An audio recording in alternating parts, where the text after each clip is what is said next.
A dad once asked me, is it really worth $250 an hour to help my child? And that question stuck with me because it wasn't about the money. It was about everything else he would have to give up, everything he was willing to risk to help his child get services.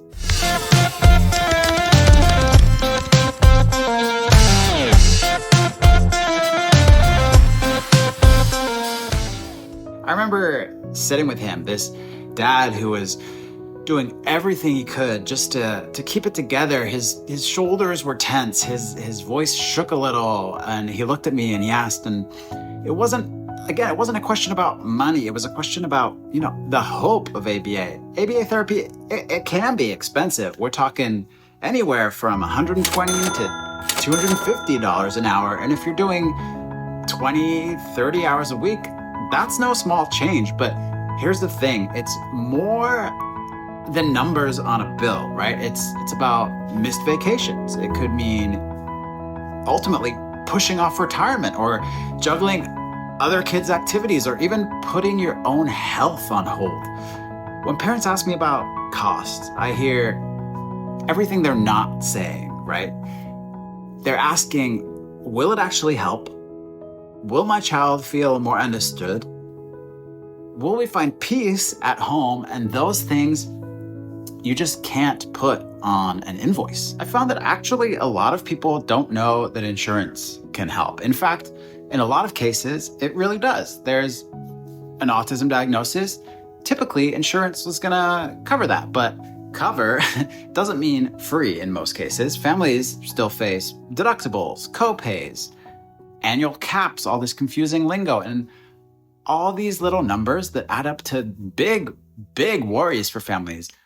I always tell parents, number one, call your insurance company yourself. Ask those direct questions. Ask, what's my copay for ABA therapy? Ask, do I have a yearly limit? Ask, will you cover in-home sessions? Or do I need to go to a clinic? Because those answers they're really not just about money. They're about the emotional weight that all of these families carry, the weight of feeling like they're on their own, or even that there's, nobody out there that's helping them. There's a system in place that's supposed to help these families. I also want to talk about the hidden costs, right? There's hidden costs, the ones that they don't show up actually on the insurance statement. The time cost, the late nights filling out all that paperwork, the juggling schedules, and then there's the emotional cost, the lying awake at night, wondering if you're doing enough, and not to mention the mental cost, feeling like you're spending everything you have and still feeling like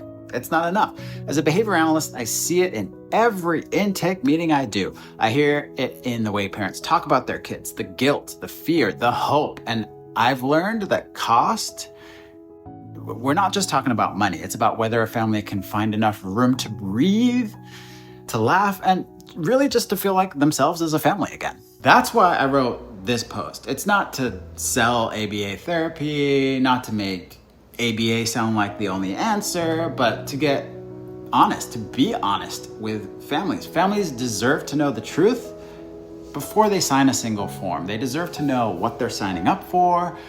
They, not just in terms of dollars, which is so often hidden on company websites for ABA, right? But in terms of hours that they have to invest, heartache, in the quiet relief of seeing progress, because ABA therapy, it's a huge commitment. It's life-altering, and families should get to choose it with their eyes open, right? No pressure, no shame, no surprise bills down the line. So if you want to see how much ABA therapy really costs, what insurance might cover, what you can expect, check out this full post, or just visit the Celeration ABA website.